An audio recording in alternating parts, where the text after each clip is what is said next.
ملک میں بڑھتی ہوئی منافرتی مہم اور اسلامی فوبیا کے انسداد پر تجویز۔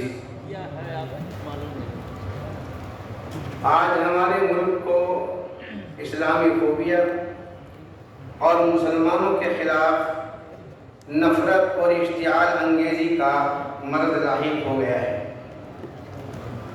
سب سے زیادہ افسوس کا مقام یہ ہے کہ یہ چیزیں ملک کی برسر اقتدار پارٹی کے اہم ذمہ داروں کی طرف سے فروغ دی جا رہی ہیں۔ مختلف بین الاقوامی اداروں، بھارت کی سول سوسائٹیوں کی رپورٹس اور سپریم کورٹ کے انتباہ کے باوجود جس طرح وطن عزیز کو ہندو، مسلم اور دلت میں بانٹنے کی کوشش کی جا رہی ہے، وہ گاندھی اور نہرو کے ہندوستان کے لیے شرمناک ہے۔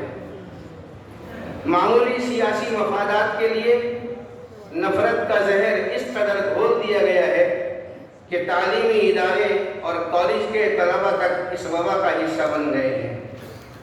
اس کی ایک مثال ممبئی ٹرین میں کالج کے طلبہ کے ایک گروپ کے ذریعے ایک مسلم خاندان کے ساتھ زیادتی کا واقعہ ہے۔ ایسی صورتحال میں ملک کی سالمیت اور نیک نامی کے حوالے سے جمعیت علماء حکومت ہند کو متوجہ کرنا چاہتی ہے۔ نمبر 1 کہ وہ خود احتسابی سے کام لیں اور نفرتی تقاریر اور ہیٹ کرائم کی روک تھام کے لیے ایک ٹھوس اور مؤثر لائحہ عمل وضع کریں۔ نمبر 2 عام انتخابات کے موقع پر جن پارٹیوں کی طرف سے نفرتی بیانات دیے جاتے ہیں، ایسی پارٹیوں کی قانونی حیثیت ختم کر دی جائے۔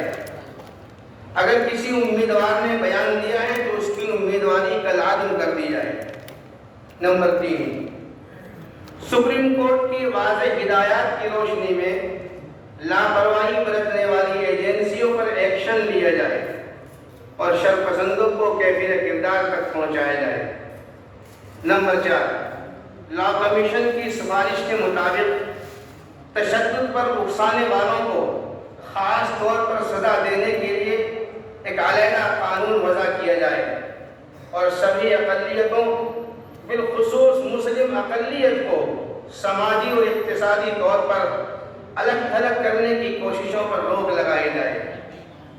ملک میں ہم آہنگی کو فروغ دینے کے لیے national foundation for communal harmony اور نیشنل انٹیگریٹ کاؤنسل کو فعال بنایا جائے اور اس کے تحت بقائے باہم سے متعلق پروگرام منعقد کیے جائیں۔ بالخصوص سبھی مذاہب کے بااثر افراد کی مشترکہ میٹنگوں اور کانفرنسوں کا اہتمام کیا جائے۔